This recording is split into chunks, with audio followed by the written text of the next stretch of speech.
하나님 말씀 함께 봅니다. 출애굽기 18장입니다. 1절에서 12절 말씀 교독합니다. 출애굽기 18장 1절에서 12절 말씀입니다.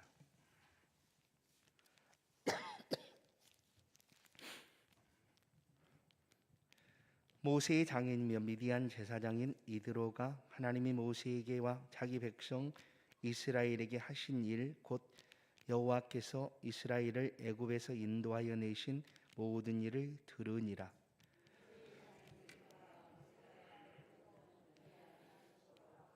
그의 두 아들을 데리고 왔으니 그 하나의 이름은 게르솜이라. 이런 모세가 이르기를 내가 이방에서 나그네가 되었다 하미요.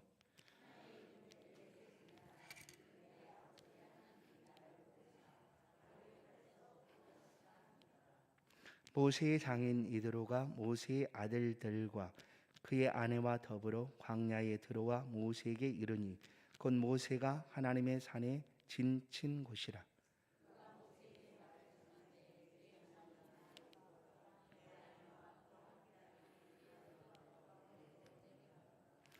모세가 나가서 그의 장인을 맞아 절하고 그에게 입 맞추고 그들이 서로 문안하고 함께 장막에 들어가서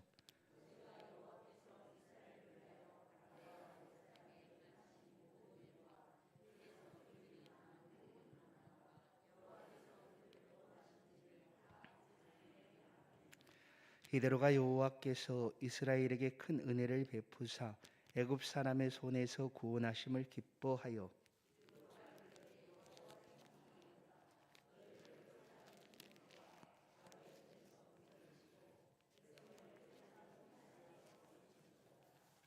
이제 내가 알았도다. 여호와는 모든 신보다 크심으로 이스라엘에게 교만하게 행하는 그들을 이기셨도다 하고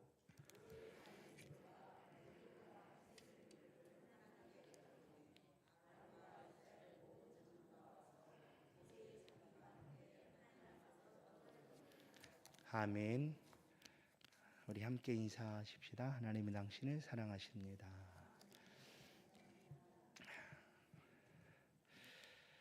이번 주가 아마 올 마지막 추위라고 합니다. 아주 많이 춥습니다. 내일 모레까지 약 아침 기온은 12도까지 떨어진다고 합니다.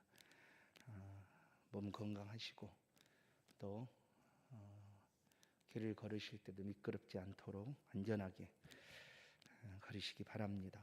오늘 모세의 장인 이드로라는 제목으로 함께 말씀을 나누겠습니다. 모세는 40세가 되었을 때 애굽 왕자에서 도망을 칩니다.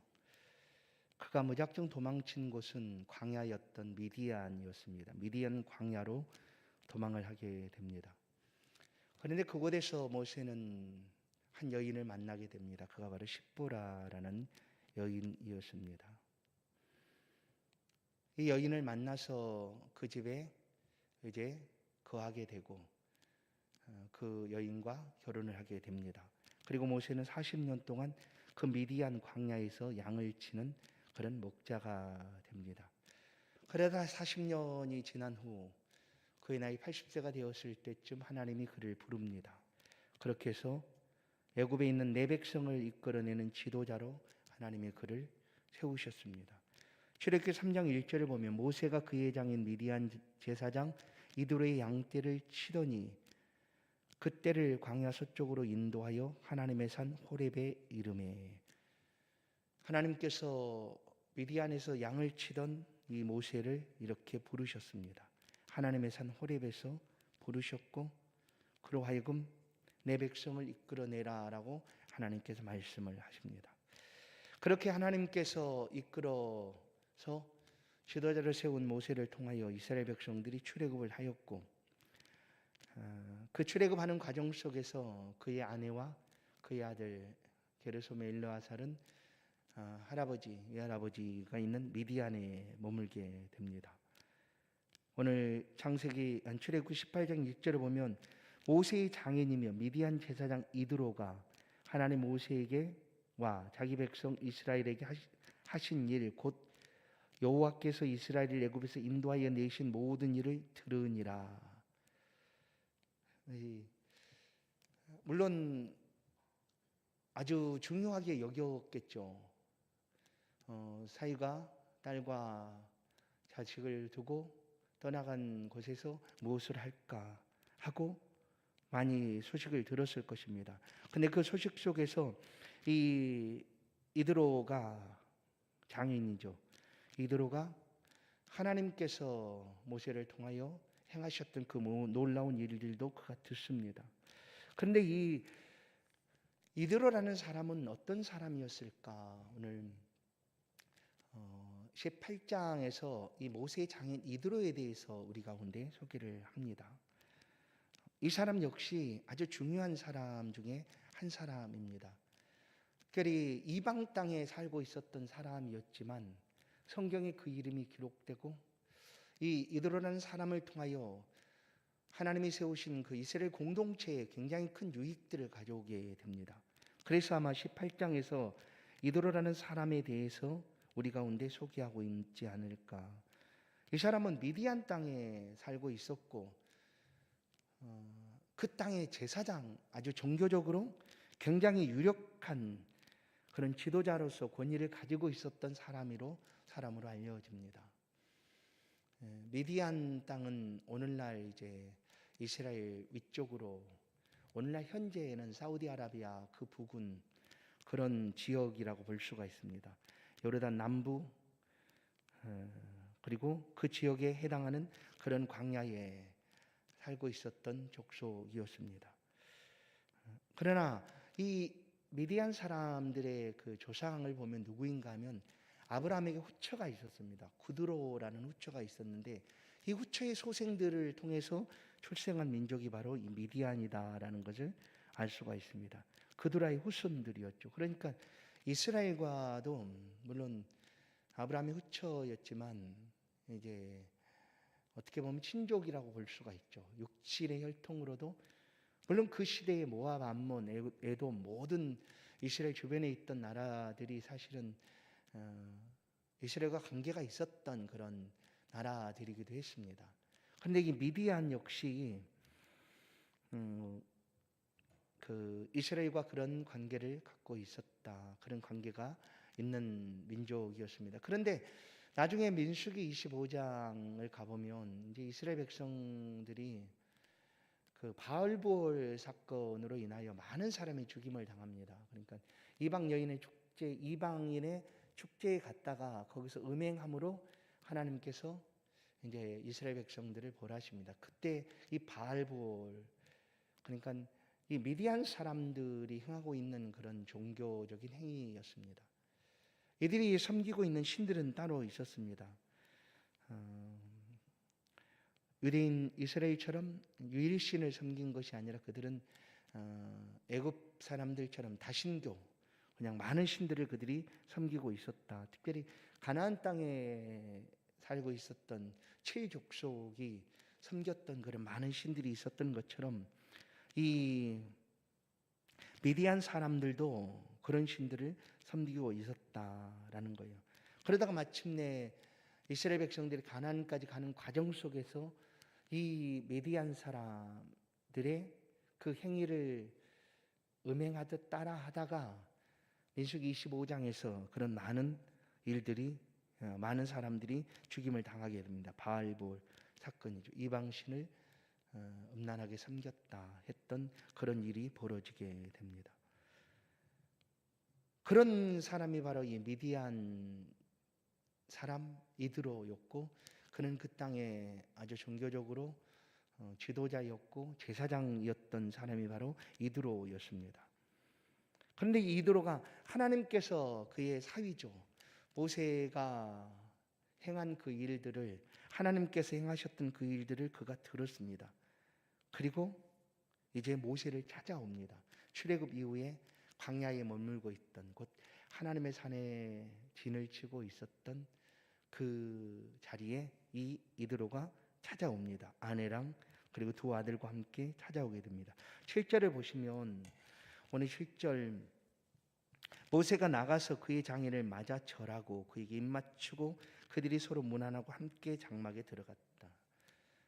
이제 모세가 장인 이드로가 왔다는 얘기를 전해 듣고 나가서 맞이합니다. 그리고 장막으로, 그러니까 광야니까 장막을 치고 있었던 그 장막으로 이제 데리고 함께 들어갑니다.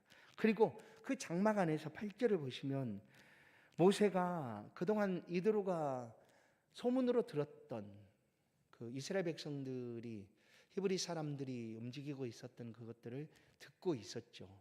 이드로도 그 광야에서 특별히 더 관심을 갖고 듣고 있었죠. 그러니까 18장 1절에 모든 것을 들었다라고 말하고 있지 않습니까? 그래서 그 들었던 그 일들에 대해서 이제 모세가 직접 8절을 보면 그동안 하나님께서 행하셨던 그 일들을 누구에게 얘기하는가 하면 그의 장인 이드로에게 얘기를 합니다.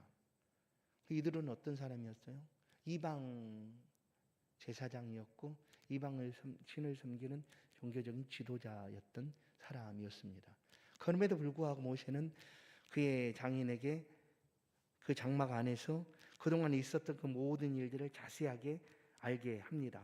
8절에 보시면 애굽 사람에게서 행하신 모든 일과 길에서 그들이 당한 모든 고난과 여호와께서 그들을 구원하신 일을 다 장인에게 말했다. 그러니까 이제 이 장인 이드로는 소문으로 직접 들었던 이야기들, 그리고 그러나 그 직접 당사자였던 사위 모세가 그 길에서 직접 경험하고 만났고 행하였던 그 일들에 대해서 그 장막 안에서 다 듣게 됩니다.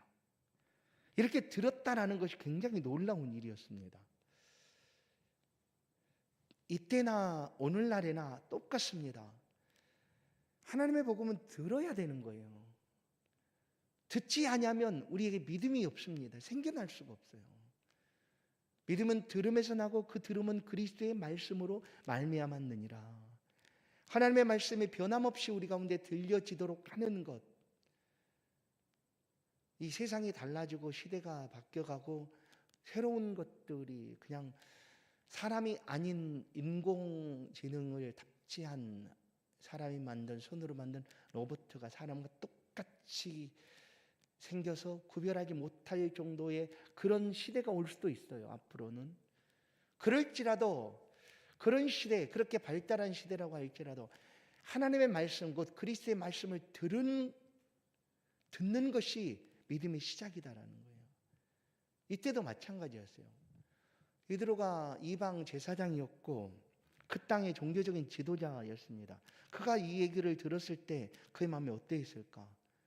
자기가 섬기는 신도 있었고, 그러나 그 사위가 섬기고 있는 그 여호와 하나님에 대한 얘기를 들었을 때 어땠을까?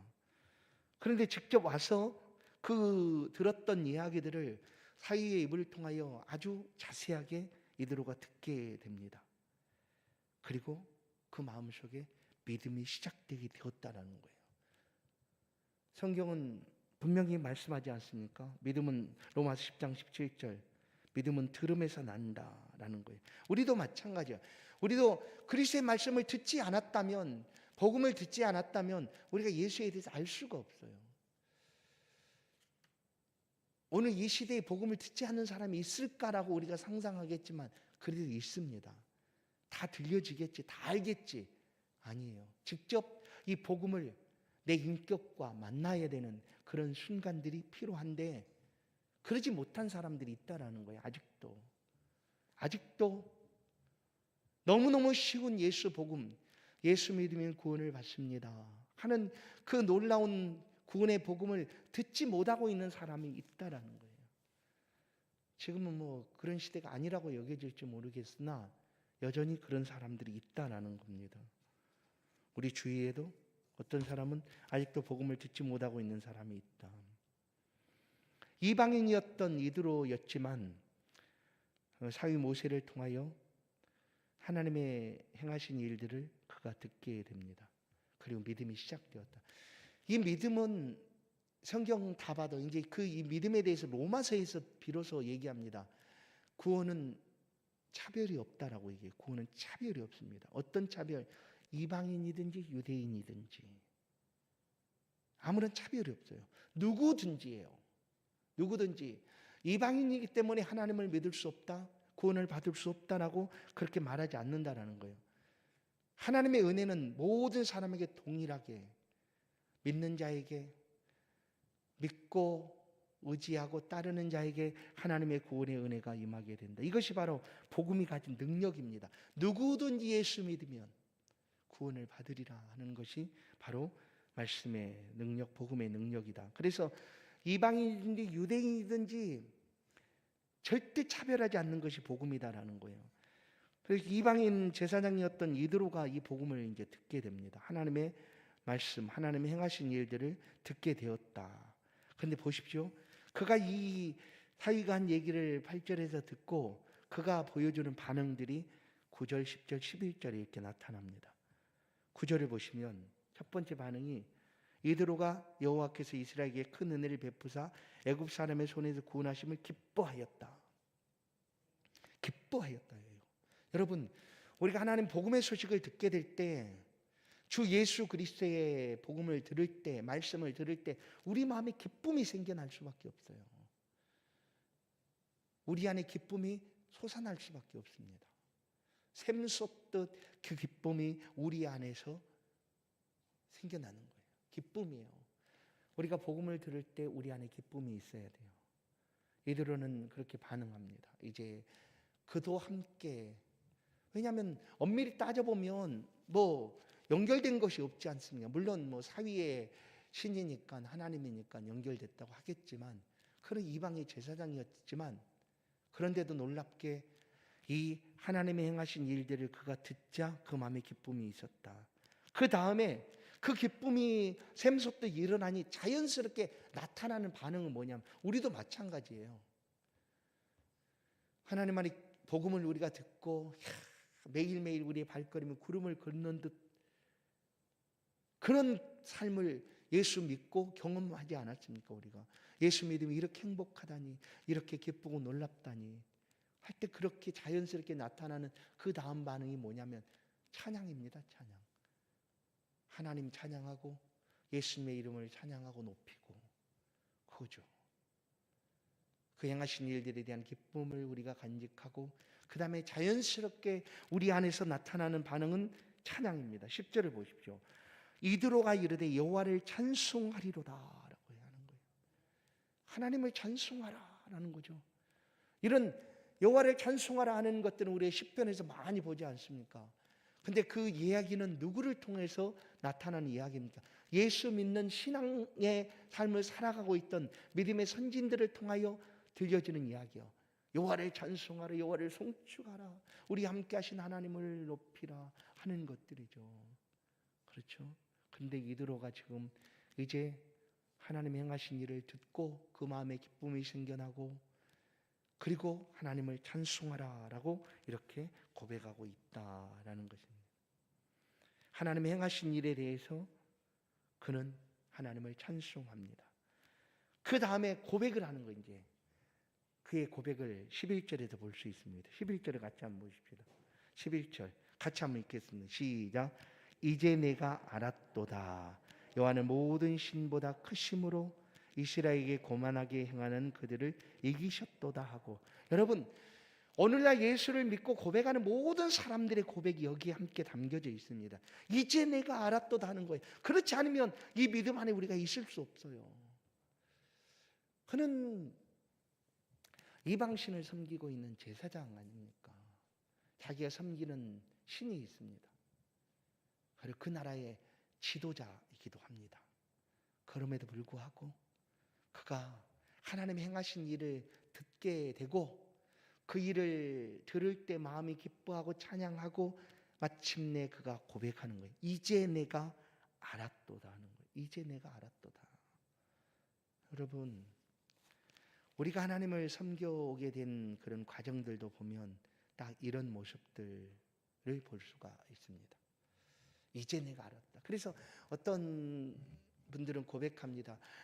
내가 왜 이제 예수를 알았을까? 좀 더 빨리 알았다면 하는, 그런 너무나 늦게 알게 된 그것이 너무나 아쉽고 안타까워서 조금 더 빨리 알았다면 하나님을 위해서, 주를 위해서 내 삶을 더 아름답고 멋지게 살았을 텐데 하는 그런 아쉬움을 표현하는 거죠. 보십시오. 이드로는 이제 내가 알았다. 이제 내가 알았다. 라고 고백하고, 그 고백이 어떻게 표현되고 있는가 하면 그의 신앙 고백 속에 나타나 있는 하나님의 모습은 첫 번째는 이거였습니다. 여호와는 모든 신보다 크시다라는 거예요. 모든 신보다 크시다. 어떻게 보면 그 종교심이 있는 사람들에게 복음이 전해지기가 더 쉬울 수 있어요. 나는 다 필요 없어, 나는 아무것도 믿지 않아 하는 사람들에게는 별로 접점이 없으니까 얘기해도 별로 관심이 없는데, 물론 다른 신을 섬기든지 하는 사람들에게 있어서 이런 종교심이 기본적으로 있기 때문에 복음을 전해주면 관심을 가질 수가 있는 거죠. 그래서 그가 섬기는 신, 그리고 이스라엘 백성들의 신에 대해서 그가 확인하게 됩니다. 그래서 10절에 11절에 여호와는 모든 신보다 크심으로 라고 고백하는 거예요. 우리의 믿음도 이 고백이 있었기 때문에 우리가 하나님 앞에 있는 거예요. 하나님이 나의 하나님이 되십니다. 하나님이 나의 창조주가 되십니다. 주님께서 나의 구주가 되십니다라는 고백인 거죠. 그래서 우리가 이 자리에 있는 거죠. 이런 고백이 없다면 이 자리에 있을 의미가 우리는 없습니다. 믿음으로 살아갈 의미가 전혀 없어요. 그러나 이 이드로처럼 우리도 하나님이 모든 신보다 크십니다.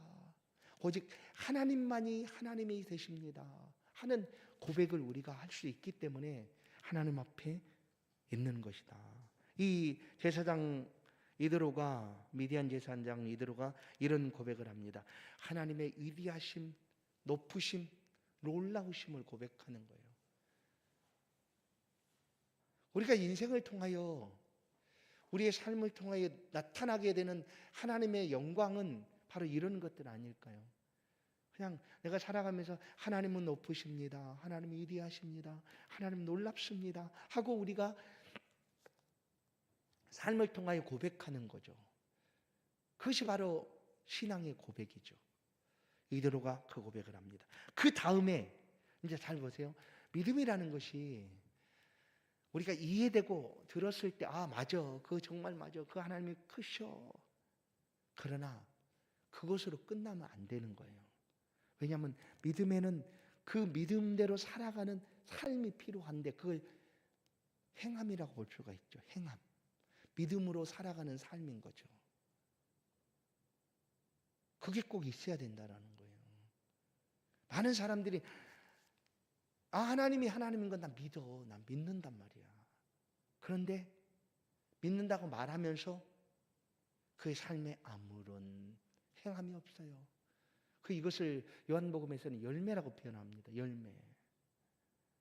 열매로 알게 될 것이다 하는 거죠.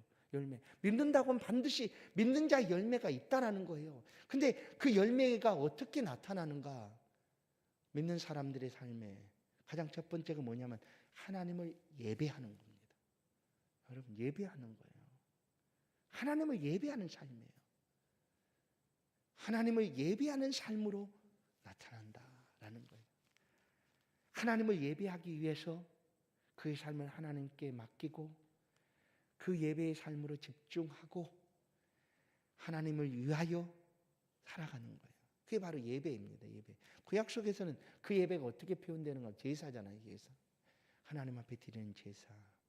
제사를 드릴 때 예물을 가지고 하나님 앞에 나아가서 하나님을 만나고 하나님의 은혜를 구하고 하는 것처럼. 보세요. 이드로가 두 번째 11절 아니 12절을 보시면 모세의 장인 이드로가 번제물과 희생제물들을 하나님께 가져오매예요. 이 제사거든요. 예배거든요. 그러니까 단순히 그가 야 너희 하나님 위대하시다, 아주 크신 분이야, 신 중에 크신 분이야 라고 하는 것으로 끝난 것이 아니라 그의 누군가는 얘기하겠죠. 아니 미디안 신을 섬기는 제사장이 저럴 수 있을까라고 할 수 있겠죠. 그러나 이드로는 진심으로 하나님의 위대하심을 만나고 고백하게 된 거예요. 그리고 그 고백으로 끝나지 않고 어떻게 해요? 하나님 앞에 예배를 드렸다. 그 아람 장군 나아만이 이제 그 나병을 고침을 받고 자기 나라로 돌아가지 않습니까? 그때 이 나아만이 선지자 엘리사 선지자 앞에서 고백한 것이 있어요. 이 땅에 흙을 한 줌 담아서 가져가고 내가 내 나라에 가서도 하나님을 경외하겠다 하는 그런 각오와 결단을 가지고 그렇게 행동합니다. 단순히 그냥 고침받은 것으로 끝난 것이 아니라 그때 고백해서 야 너희 하나님이 정참 하나님이시다 하는 끝난 것이 아니라 그가 이제 그의 일상으로 돌아가서도 그곳에서도 그 하나님을 내가 섬기며 살아가겠다라는 그런 결단으로 그렇게 하는 거예요. 베드로도 하나님을 향한 고백을 이렇게 하고 신앙 고백을 하고 그 하나님께 말씀한 대로 예배를 드렸다. 번제물과 희생제물을 하나님께 가져오며 자 보세요. 12절 하반절 보세요. 아론과 이스라엘 모든 장로가 와서 모세의 장과 함께 하나님 앞에서 떡을 먹으니라. 자, 단순히 그냥 살짝이 나만 하나님 아시죠? 내가 그렇게 할 게 아니었어요. 그 모든 이스라엘 대표자들과 함께 아론과 모세는 제사장 아니에요. 아론은 제사장이죠. 그 앞에서 그 신앙의 고백을 확고히 하고 있는 모습이에요.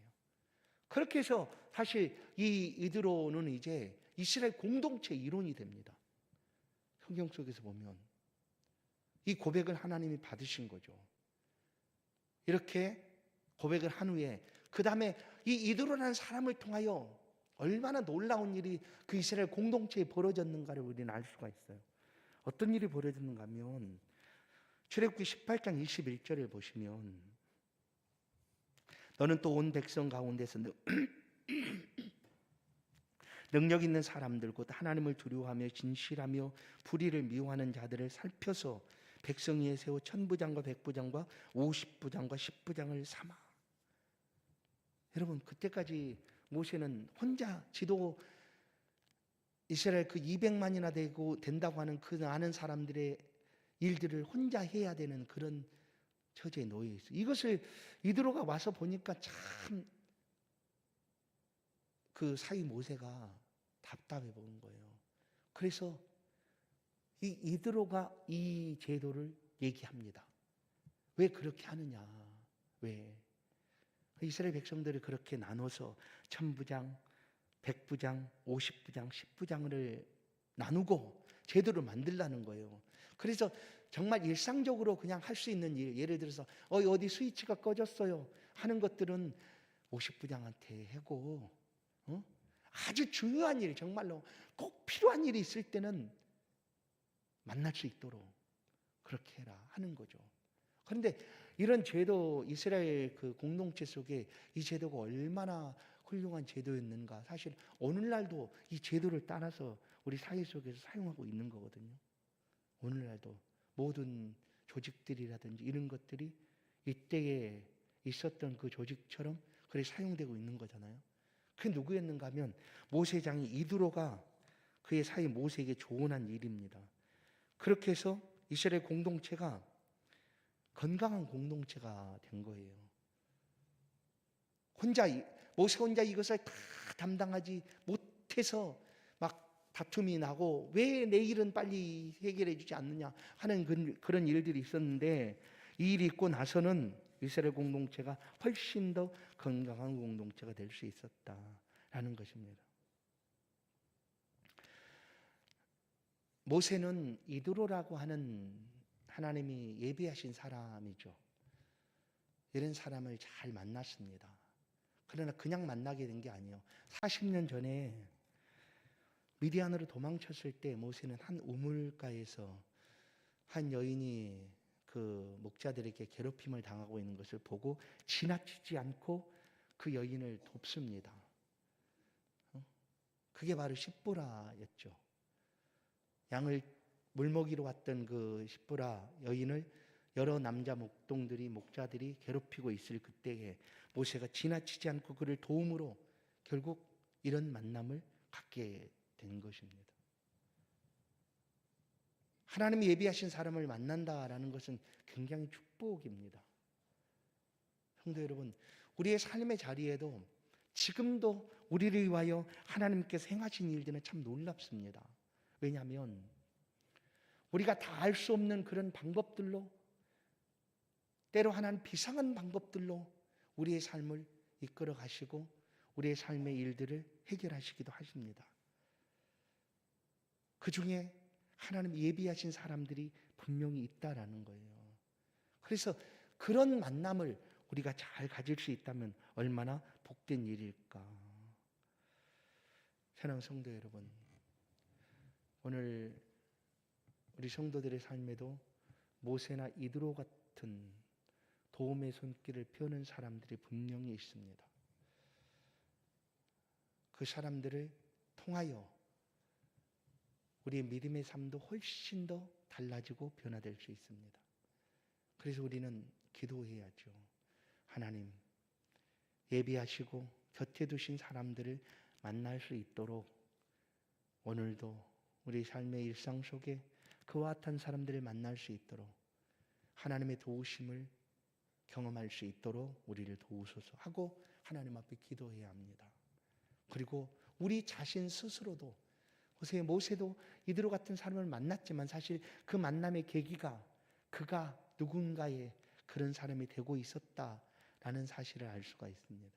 우리도 동일하게 누군가에게 하나님이 예비하신 사람일 수 있습니다.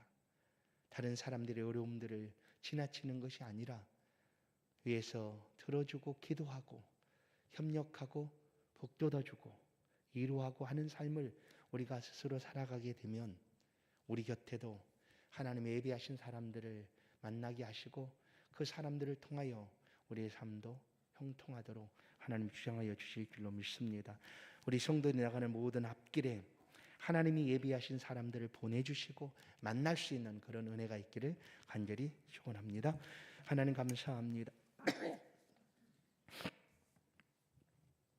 이 시간도 하나님 우리를 부르시고 주 앞에 기쁨의 예배를 드릴 수 있도록 도우시니 감사합니다. 하나님 말씀에 생명의 양식을 우리 가운데 들려주시고 그 말씀을 통하여 우리의 삶이 날마다 풍성하고 또한 회복되어지고 강건할 수 있도록 우리 영을 지켜주시니 감사합니다. 살아가는 날 동안 우리에게 예비하여 주신 수많은 일들, 사람들 만날 수 있도록 은혜 주시고 우리도 누군가에게 주의 사랑을 가득 품고 듬뿍 품고 예비한 사람으로 삶을 살아갈 수 있도록 은혜를 베풀어 주옵소서. 겨울 동안에도 우리의 건강도 지켜주시고 믿음 안의 삶을 축복하여 주옵소서. 예수 그리스도의 이름으로 기도하옵나이다. 아멘. 찬송 401장입니다.